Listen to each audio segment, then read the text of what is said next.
नमस्कार दोस्तों। आप सभी ने मार्केटिंग शब्द तो सुना ही होगा, लेकिन क्या आप जानते हैं कि मार्केटिंग सिर्फ बड़े ब्रांड्स या कंपनी तक सीमित नहीं है। हर दिन हर पल मार्केटिंग हमारी जिंदगी का एक हिस्सा है। जब आप किसी ब्रांड का ऐड देखते हैं और उससे अट्रैक्ट होकर प्रोडक्ट खरीद लेते हैं, या जब आप ऑनलाइन शॉपिंग करते हैं, किसी लिमिटेड ऑफर पर क्लिक करते हैं, या फिर जब आप किसी नए स्टार्टअप के बारे में सोशल मीडिया पे सुनते हैं, ये सब मार्केटिंग का जादू ही तो है। आज के बिजनेस की दुनिया में मार्केटिंग सिर्फ एक स्ट्रेटजी नहीं, बल्कि एक साइंस है जो कस्टमर्स को समझने, उन्हें इंगेज करने और उनका ट्रस्ट जीतने में मदद करती है। लेकिन क्या आप जानते हैं, मार्केटिंग की दुनिया में कुछ ऐसे पावरफुल टर्म्स हैं जो हर बिजनेस के लिए गेम चेंजर साबित होते हैं। तो दोस्तों, आज की इस वीडियो में हम बात करेंगे टॉप 10 मार्केटिंग टर्म्स जो किसी भी ऑर्गेनाइजेशन के सक्सेसफुल होने के लिए बहुत ज़रूरी होते हैं। यह टर्म्स सिर्फ मार्केटिंग प्रोफेशनल के लिए नहीं, बल्कि हर बिजनेस ओनर और इवन स्टूडेंट के लिए भी इम्पोर्टेंट है। तो चलिए शुरू करते हैं। तो जो सबसे पहला हमारा टर्म है, वो है मार्केट सेगमेंटेशन। मार्केट सेगमेंटेशन क्या है? मार्केट सेगमेंटेशन एक प्रोसेस है जिसमें हम एक ब्रॉडर कंज्यूमर को एक सब ग्रुप में डिवाइड करते हैं, जो मतलब बेस्ड होगा उनके शेयर्ड कैरेक्टरिस्टिक पे, जो हो सकता है डेमोग्राफिक, ज्योग्राफिक लोकेशन, बिहेवियर और उनका साइकोग्राफिक्स। ये सब चीजें क्या है, इसको हम अगले स्लाइड में और डिटेल्स में देखेंगे। इससे क्या होता है कि एक जो बिजनेस है उसको मार्केटिंग स्ट्रेटेजी बनाने का मौका मिलता है, स्पेसिफिक नीड को देखते हुए, जो भी इन अलग अलग कस्टमर सेगमेंट्स के होते हैं। इससे उनकी इफेक्टिव टारगेटिंग होती है और उनका एंगेजमेंट जो है वो भी हाई होता है। अब यहाँ पर हम देखते हैं टाइप्स ऑफ सेगमेंटेशन में कि किस तरह के सेगमेंटेशन हम कर सकते हैं और कैसे कर सकते हैं। तो डेमोग्राफिक, जो कि हो सकता है एज, जेंडर और उनके इनकम के आधार पर। ज्योग्राफिक क्या होता है? सिटी, कंट्री और क्लाइमेट के हिसाब से। तो अगर हम देखें कि क्लाइमेट से क्या फर्क पड़ सकता है, तो जो विंटर जैकेट है हमारे, वो किस जगह ज़्यादा बिकेंगे? कोल्डर रीजन्स में। ठीक है, तो इस तरह ज्योग्राफिक लोकेशन भी काम आता है। फिर होता है साइकोग्राफिक, जैसे लाइफस्टाइल, वैल्यूज और उनके इंटरेस्ट। तो अगर कोई फिटनेस ब्रांड है तो वो हेल्थ कॉन्शियस पीपल के ऊपर टारगेट करेगा। फिर आता है चौथा हमारा बिहेवियरियल। उसमें हम जो परचेज हिस्ट्री होती है उनकी, उसके हिसाब से हम उनको सेगमेंट करते हैं। और इसी में आती है ब्रांड लॉयल्टी, जिसमें हम अपने रिपीट कस्टमर को डिस्काउंट दे सकते हैं। तो ये सब मैटर क्यों करता है? ये मैटर करता है इसलिए क्योंकि इससे हम पर्सनलाइज मार्केटिंग कर सकते हैं और अपने प्रोडक्ट को बेटर पोजीशन कर सकते हैं लोगों के दिमाग में। ठीक है, अब प्रोडक्ट पोजीशनिंग से हम आ जाते हैं अपने सेकंड टर्म पे, जो कि है ब्रांड पोजीशनिंग। तो ब्रांड पोजीशनिंग क्या है? ब्रांड पोजीशनिंग एक स्ट्रैटेजी है जो मतलब एक बिजनेस एंटिटी यूजर के दिमाग में बनाती है। ये ध्यान देने वाली बात है, ये एक्चुअल में हो ना हो, बट ये हमारे दिमाग में अवश्य होती है। ठीक है, अगर आप इस इमेज को ढंग से देखें तो यहाँ पे ऊपर हाई एंड है और नीचे हाई स्ट्रीट है।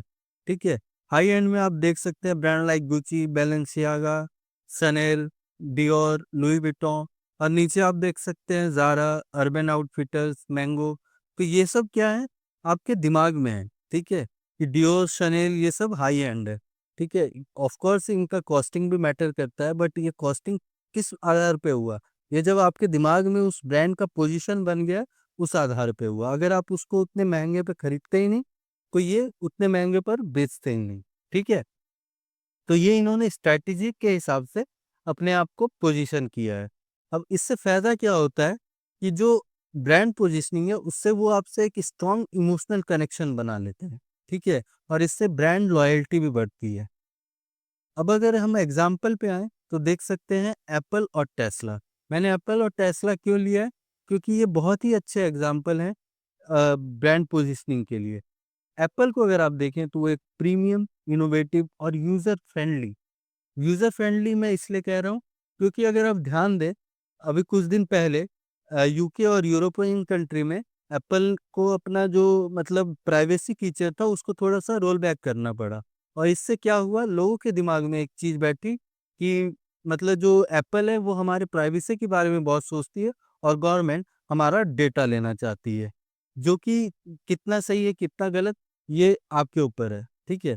बट एक लोगों के दिमाग में एक इमेज बन जाती है कि एप्पल हमारी प्राइवेसी की बहुत चिंता करती है। उसी तरह टेस्ला है जो सस्टेनेबल होने का दावा करती है, क्योंकि वो हाई परफॉर्मेंस इलेक्ट्रिक कार्स बनाती है।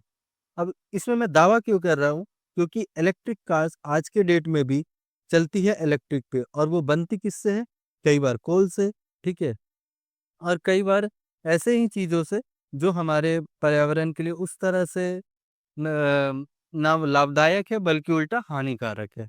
तो इलेक्ट्रिक कार तभी लाभदायक होगी हमारे लिए जब वो किसी सस्टेनेबल, ठीक है, सस्टेनेबल सोर्स ऑफ एनर्जी से उत्पन्न हो रही हो। इसमें अभी वक़्त लगेगा, लेकिन अमेरिका जैसे देश आज के डेट में भी 30% तक बिजली अपनी बना रहे होंगे सस्टेनेबल और इको फ्रेंडली, मतलब सोर्स ऑफ एनर्जी से। इंडिया में ये कितना है? ये आप सर्च करें और कमेंट करें कि इंडिया में कितनी परसेंट मतलब बिजली सस्टेनेबल या eco friendly source of energy से आ रही है। अब अगर हम की फैक्टर्स देखें, ठीक है, ब्रांड पोजीशनिंग के लिए, तो वो क्या-क्या है? टारगेट ऑडियंस, डिफरेंशिएशन और वैल्यू प्रोपोज़िशन। तो टारगेट ऑडियंस में हम देखते हैं कि ये प्रोडक्ट किसके लिए है, ठीक है? डिफरेंशिएशन में हम देखते हैं कि ब्रांड यूनिक क्यों है, और वैल्यू प्रोपोज़िशन जो है, वो क्या प्रॉब्लम सॉल्व कर रही है ये ब्रांड। आप शार्क टैंक में देखते होंगे, या और भी जो इस तरह के शो आ रहे हैं आजकल डेली, तो उसमें ये बताता है कि आप क्या प्रॉब्लम सॉल्व कर रहे हैं। लोग मतलब पिच जो करते हैं, जो भी बिजनेस एंटरप्रेन्योर होते हैं वो ये पिच करते हैं कि हम प्रॉब्लम क्या सॉल्व कर रहे हैं। तो ये बहुत ज़रूरी है कि आप एक समस्या ढूंढें और उसका समाधान लाएं, तभी आपका बिजनेस ग्रो करेगा और लोगों के काम आएगा, ठीक है। अब हमारा जो तीसरा टर्म है वो है कस्टमर एक्विजिशन कॉस्ट, मतलब CAC। तो ये क्या है? कस्टमर एक्विजिशन कॉस्ट वो टोटल कॉस्ट है जो कंपनी के ऊपर आ रही है, किस चीज में? एक नए कस्टमर को एक्वायर करने में। ये जो खर्च है, ये वो मार्केटिंग की हो सकती है, सेल्स की हो सकती है, या फिर उनके प्रमोशनल एफर्ट्स की हो सकती है। तो अगर आप कोई भी एड देखते हैं, ठीक है, और उस एड पे के द्वारा आप अगर उस उनके ऐप डाउनलोड करते हैं और उनसे प्रोडक्ट परचेज करते हैं, तो उस एड को दिखाने में जो भी खर्चा आया वो उनका CAC होगा, ठीक है। और ये कैलकुलेट कैसे करते हैं? तो CAC जो होता है equal to total marketing and sales cost divided by total numbers of customer acquired. तो अगर किसी कंपनी ने एक मार्केटिंग कैंपेन चलाया फेसबुक पे, तो उस पे कितने टोटल खर्चे हुए डिवाइडेड बाय कितने नए कस्टमर उनके मतलब इस कैंपेन के कारण उनसे जुड़े, ये नंबर हमारा CAC होता है। तो काफ़ी सिंपल है, ठीक है? अब अगर हम इसको एक ये जो CAC है एक तरह का कॉस्ट है। तो कोई भी जो कंपनी होती है उसका मेन मकसद होता है प्रॉफ़िट को बढ़ाया जाए और कॉस्ट को कम किया जाए। तो ये जो कॉस्ट है इसको रिड्यूस कैसे कर सकते हैं? इम्प्रूव करें वो अपनी एड टारगेटिंग, ठीक है? यूज़ करें ऑर्गेनिक मार्केटिंग जो कि हो सकती है SEO या कंटेंट मार्केटिंग, और वो इंक्रीज़ कर सकते हैं अपने कन्वर्जन रेट को बाय वेबसाइट और लैंडिंग पेज, ठीक है? इस तरह से आप अपना CAC को कम कर सकते हैं। आप लोगों में एक तरह का जागरूकता पैदा कर दें, और उसके बाद, ठीक है, आप अपने लैंडिंग पेज और वेबसाइट को इस तरह का बनाएँ कि वो उसमें प्रोडक्ट खरीदने के लिए मजबूर हो जाए, ठीक है? या फिर आप SEO और कंटेंट मार्केटिंग से फ्री में ही लोगों तक पहुँच सकते हैं, ठीक है? कंटेंट मार्केटिंग क्या हुआ, जो आजकल आप इंस्टाग्राम पर, यूट्यूब पर जो वीडियोज़ देखते हैं, ठीक है? वो कंटेंट ही कुछ इस तरह का बनाएँ कि आपको जिज्ञासा हो जाए कि ये कंपनी करती क्या है, और आप उनके पेज पर चले जाएँ, ठीक है? और वो वेबसाइट उन्होंने इतनी सुंदर या तगड़ी बनाई हो कि आप उस पे कुछ ना कुछ परचेज़ करके ही निकलें। तो इस तरह से आप CAC को बिल्कुल ही रिड्यूस कर सकते हैं, क्योंकि ये जो पैसा है, ये आपके कंपनी पे एक तरह का खर्च ही है, ठीक है? अब जो हमारा नेक्स्ट जो टर्म है वो है life time value, LTV। Life time value क्या है? Life time value refers to total revenue a business can expect to earn from a single customer throughout their relationship with the company, ठीक है? तो आप मतलब ये जो टोटल रेवेन्यू एक बिज़नेस आपसे एक सिंगल कस्टमर से जनरेट कर सकता है पूरे मतलब आपके लाइफ टाइम में, अब ये लाइफ टाइम कितनी भी हो सकती है, ठीक है। अगर आप एक मेडिसिन या एक डॉक्टर से पूछें, तो आप जब तक बीमार हैं, ठीक है, तो आपकी वो लाइफ टाइम कॉस्ट हुई, ठीक है। अगर आप एक ज़ेप्टो या ब्लिंकिट पे देखें, तो आप लगभग उनसे जब तक आप खर्चा कर मतलब जब तक आप उनसे परचेज़ करेंगे, वो आपकी लाइफ टाइम वैल्यू होगी। ये जो लाइफ टाइम वैल्यू है, इसमें ये टाइम भी बहुत क्रूशियल होता है। ये कैलकुलेट किया जा सकता है, ठीक है, आपकी आवश्यकता और उस जो प्रोडक्ट है, वो क्या प्रोवाइड कर रहा है वैल्यू आपको, उस पे। अगर हम इसका फॉर्मूला देखें, तो average purchase value into purchase frequency into customer life span. मैंने बोला कि लाइफ स्पैन बहुत ज़रूरी है ये कैलकुलेट करना। ये प्रोडक्ट और एक इंसान की ज़रूरत पे डिपेंड करता है, ठीक है। और आपका जो एवरेज परचेज वैल्यू है, एपीवी, वो आपका, मान लीजिए आप ब्लिंकिट पे एवरेज ऑर्डर आप 200-300 ऐसे कर रहे हैं, परचेज फ्रीक्वेंसी आपकी मान लीजिए महीने में 4 बार हो गई, और आपका कस्टमर लाइफ स्पैन 1 साल का या 2 साल का या 3 साल का मान लेते हैं, उस हिसाब से आप एलटीवी कैलकुलेट कर सकते हैं। ये काफ़ी आसान है। तो अगर इसका आप एग्ज़ाम्पल देखें, तो ये हेल्प करता है आपको बेटर मार्केटिंग डिसीज़न में, ठीक है? बजट मार्केटिंग डिसीज़न में। तो आप, एक कस्टमर आपको कितना का सेल करवाएगा, अगर आपको ये पता होगा, तो आप कुछ ज़्यादा पैसा भी खर्चा कर सकते हैं। जितना आपको लग रहा हो कि हाँ, इतना तो पैसा मैं इस कस्टमर से रिकवर कर लूँगा, ठीक है? तो इस हिसाब से आप अपना मार्केटिंग का जो बजट है, उसको भी बढ़ा सकते हैं या घटा सकते हैं। और ये फ़ोकस करता है कस्टमर रिटेंशन में, ठीक है? ओवर जस्ट एक्विज़िशन, ठीक है? अब ये कस्टमर रिटेंशन क्या हो गई, कि आपको वो कितने दिनों के लिए रखे, ये बहुत ज़रूरी है, क्योंकि उसका लाइफ स्पैन बढ़ेगा। तो आप इस फ़ॉर्मूला से देख सकते हैं, अगर कस्टमर का लाइफ स्पैन बढ़ रहा है, तो हमारा एलटीवी भी बढ़ रहा है, ठीक है? तो ये कस्टमर रिटेंशन पे फ़ोकस करता है। और हमारा जो 5वां टर्म है, वो है कन्वर्जन रेट। तो कन्वर्जन रेट क्या है? Conversion rate, percentage of user who take a desired action such as making a purchase, signing up for a service और clicking on a call to action. Call to action हम देखेंगे क्या है, लेकिन अभी हम फ़ोकस करते हैं कन्वर्जन रेट पे, ठीक है? तो कन्वर्जन रेट एक बहुत ही इम्पोर्टेंट, ठीक है, इंडिकेटर है डिजिटल मार्केटिंग में या बिज़नेस पॉइंट ऑफ व्यू से, ठीक है? अब इसका कन्वर्जन रेट का फ़ॉर्मूला क्या होगा? Convergence divided by total visitor into 100। ये एक तरह का परसेंटेज है, इसलिए इंटू 100 हुआ है। तो कन्वर्जन्स मतलब, जैसे मान लीजिए, अगर एक आप ऐड देख रहे हैं, ठीक है, फ़ेसबुक पे, वो 1000 लोगों को दिखाया गया। अब उस 1000 लोगों में से कितने लोगों ने उस पे क्लिक किया? हो सकता है कि उस प्रोडक्ट या उस बिज़नेस का मोटिव ये ना रहा हो कि आप बस क्लिक करें, आप वहाँ से कुछ परचेज़ भी करें। तो वो सिर्फ़ आपके क्लिक को नहीं, आपके परचेज़ को भी देखेंगे, ठीक है? तो उनके लिए क्लिकिंग का कन्वर्ज़न रेट अलग होगा और परचेज़ का कन्वर्ज़न रेट अलग होगा। अगर मान लीजिए 100 लोगों ने क्लिक किया है, तो ये उनका 1000 टोटल विज़िटर हुए, तो उनका परसेंटेज जो कन्वर्ज़न रेट होगा, वो 10% होगा। अगर मान लीजिए सिर्फ़ 50 लोगों ने ही परचेज़ किया, तो उनका कन्वर्जन रेट फॉर परचेज़ हो जाएगा 5%। इसी तरह से हम ये कन्वर्जन रेट कैलकुलेट करते हैं। तो कन्वर्जन रेट को इम्प्रूव करना हमारा मेन मकसद होना चाहिए। क्यों? क्योंकि एक तो हम पैसे खर्च कर रहे हैं किसी भी कैंपेन को चलाने में, ठीक है? तो उससे हमें मतलब जितना ज़्यादा हो सके आउटपुट निकालना हमारा मोटिव होना चाहिए, एक बिज़नेस को। तो वो कैसे किया जा सकता है? एक clear call to action. Call to action सबसे लास्ट टर्म है, तो इसका चिंता मत करें, कॉल टू एक्शन क्या है मैं अच्छे से एक्सप्लेन करूँगा। तो यूज़र फ्रेंडली चेकआउट प्रोसेस, ठीक है? मतलब जो आपका यूआई यूएक्स है, तो वो होना ही चाहिए। यूआई यूएक्स आप समझ सकते हैं, यूज़र इंटरफेस जो है, ठीक है? और यूज़र एक्सपीरियंस जो है, वो मतलब यूज़र फ्रेंडली होना चाहिए। और जो वेबसाइट है आपकी, वो फास्ट लोडिंग होनी चाहिए। मतलब ऐसा ना हो कि वेबसाइट अटक गया, फिर लोगों के पास इतना टाइम नहीं है। अटेंशन स्पैन लोगों का आज की डेट में बहुत कम है, तो आपका जो वेबसाइट है वो फास्ट लोडिंग होना बहुत ज़रूरी है। अब आते हैं हमारे छठे टर्म में, जो कि है रिटर्न ऑन इन्वेस्टमेंट, आरओआई, ठीक है? आरओआई क्या होता है? ये एक फाइनेंशियल मैट्रिक है जो मेज़र करता है profitability of A marketing campaign और बिज़नेस इनिशिएटिव। तो ये कैलकुलेट कैसे होता है? आपका जो भी रेवेन्यू जनरेट हुआ है एक इन्वेस्टमेंट से, ठीक है? उसको डिवाइड करेंगे हम कितना कॉस्ट लगा है, ठीक है? तो काफ़ी सिंपल फ़ॉर्मूला है।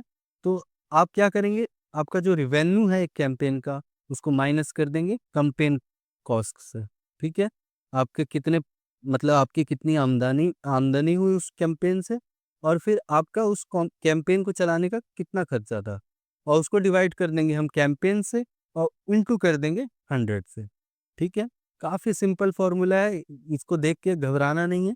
ठीक है, रिवेन्यू मतलब आपने कितना कमाया, कैंपेन कॉस्ट मतलब आपका कितना खर्च हुआ, उसको डिवाइड कर देंगे हम कैंपेन कॉस्ट से और इनटू कर देंगे 100।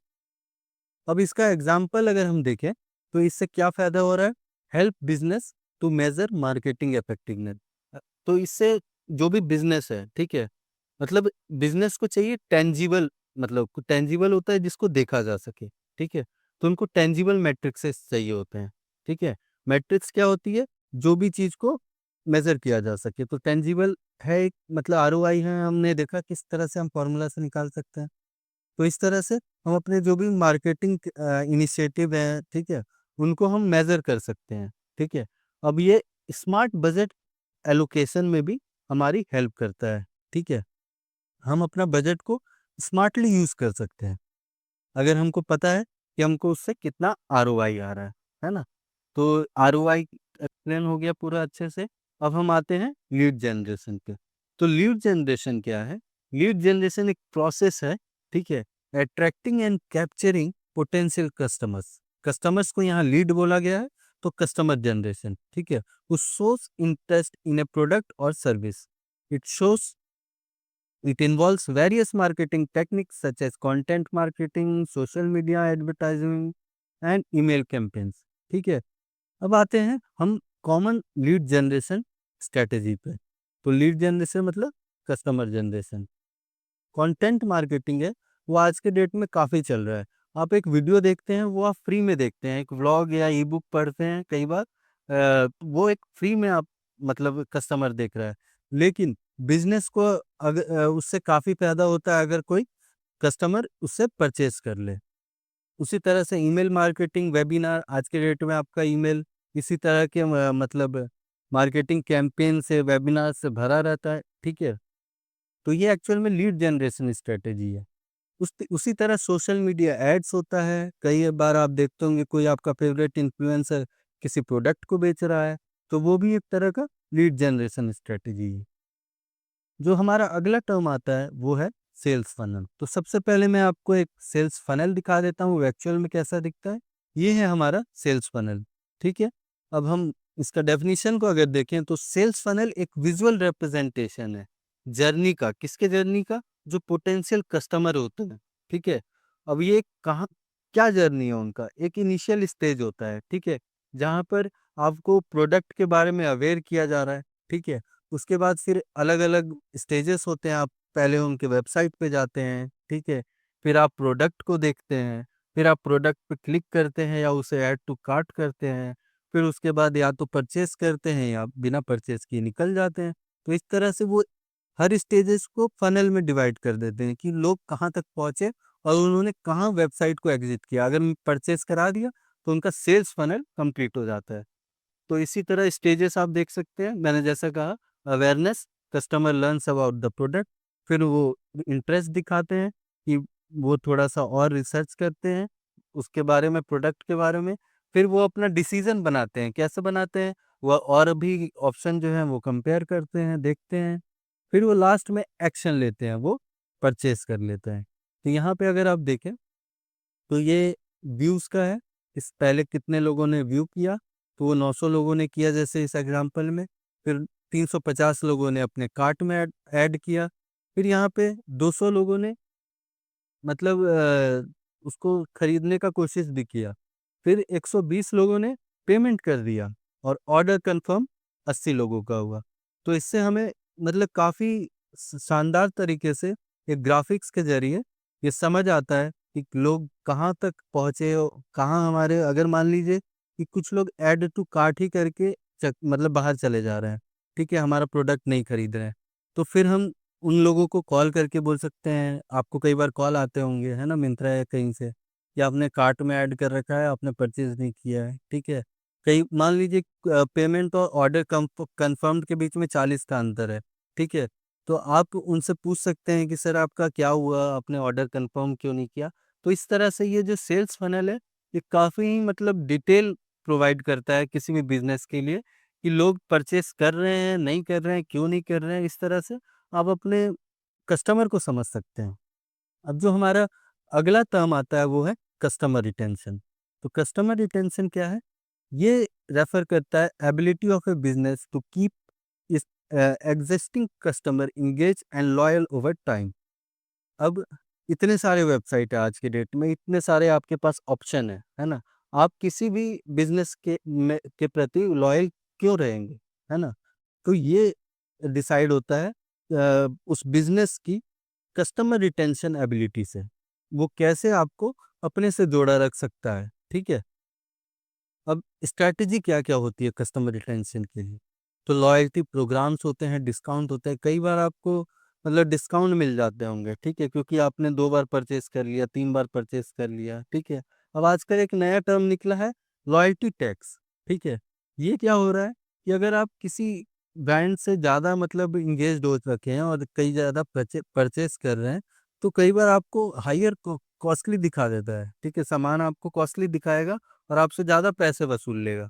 तो ये भी एक नया मतलब गिमिक चला है बिज़नेस का कि वो आपसे लॉयल्टी का टैक्स ले रहे हैं, ठीक है? लॉयल्टी डिस्काउंट नहीं दे रहे हैं, लॉयल्टी का टैक्स ले रहे हैं।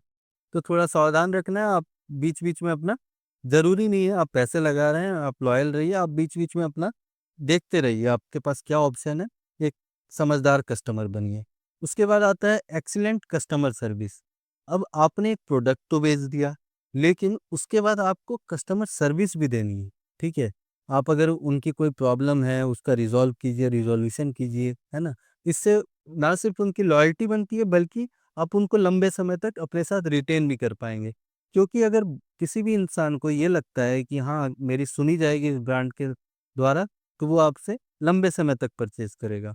उसके बाद आप उनके साथ रेगुलर एंगेजमेंट कर सकते हैं, ईमेल के द्वारा, सोशल मीडिया के द्वारा। आजकल आप देखते होंगे ज़ोमैटो हो गया, स्विगी हो गया, ये सब ट्विटर पे, इंस्टाग्राम पे बस कमेंट ही करते रहते हैं, ठीक है? और ये कमेंट क्यों है? ये है एंगेजमेंट एक तरह का, ठीक है? ताकि आप उनके बारे में बातचीत करते रहें, आपको वो फ़नी लगते रहें, है ना? और आपका जो लॉयल्टी है उस ब्रांड के प्रति बनते रहे। अब जो आखिरी टर्म है, जो मैं कई बार काफ़ी देर से बोल रहा हूँ, वो है कॉल टू एक्शन, सीटीए। तो सीटीए क्या है? एक तरह का प्रॉम्प्ट है ना? जब भी आप किसी प्रोडक्ट पे जाते हैं, वहाँ लिखा होता है buy now, subscribe today, download now. तो ये एक तरह का कॉल टू एक्शन है, आपसे कुछ वो करवाना चाहते हैं। तो वो एक कितने अच्छे से करवाना चाहते हैं, जैसे अब मैं आपको बोलूँ कि सब्सक्राइब करो, है ना? तो इस कॉल टू एक्शन से आप पे कोई फ़र्क नहीं पड़ने वाला है ना? क्योंकि मैं वो ढंग से नहीं कर पाता हूँ। तो वही बात है कि कोई आदमी कितने अच्छे से करवा पा रहा है, समझ रहे हैं? वही बात है। तो ये हो गया हमारा कॉल टू एक्शन कि जो भी हम अपने मतलब मार्केटिंग कैंपेन के द्वारा करवाना चाह रहे हैं, वो हो गया हमारा कॉल टू एक्शन। अब इफेक्टिव सीटीएस कैसे कर सकते हैं? तो एक क्लियर मैसेज दें हम, ठीक है? ग्रैब 50% ऑफ नाउ, है ना? सेंस ऑफ एक अर्जेंसी बना सकते हैं कि लिमिटेड टाइम ऑफर है। अब मैं आपको ये तो नहीं कह सकता ना कि सब्सक्राइब कीजिए आज ही, आपके पास आज ही का वक़्त है। आप सोचेंगे ठीक है अगली बार कोई अच्छा कंटेंट डाला तो मैं इसको सब्सक्राइब करूँगा। तो उस तरह से मैं अर्जेंसी क्रिएट नहीं कर पाता हूँ आपके लिए। आई कैचिंग डिज़ाइन, ठीक है? अब इस स्लाइड में आपको आई कैचिंग लग रहा है कि नहीं पता नहीं, लेकिन मेरा जो मकसद था वो आपके लिए सिंपल रखना, ठीक है? और कलर जो भी हो आपके आँखों को ज़्यादा चुभे नहीं, है ना? आसान रहे आपको वीडियो देखने में। तो इस तरह से आप कुछ भी सोच सकते हैं, है ना? इसी हिसाब से मैं कहता हूँ थैंक यू आपको, है ना? आपने इस वीडियो को अब तक देखा, तो आपका सच में धन्यवाद है। और कॉल टू एक्शन तो यही रहेगा आज हमारा कि इस वीडियो को सब्सक्राइब करें और लोगों तक पहुँचाएँ, ठीक है? क्योंकि मार्केटिंग जो है वो हर इंसान से जुड़ा हुआ है, हर इंसान को समझना ज़रूरी है, क्योंकि मार्केटिंग आपको बेवकूफ़ भी बना सकता है।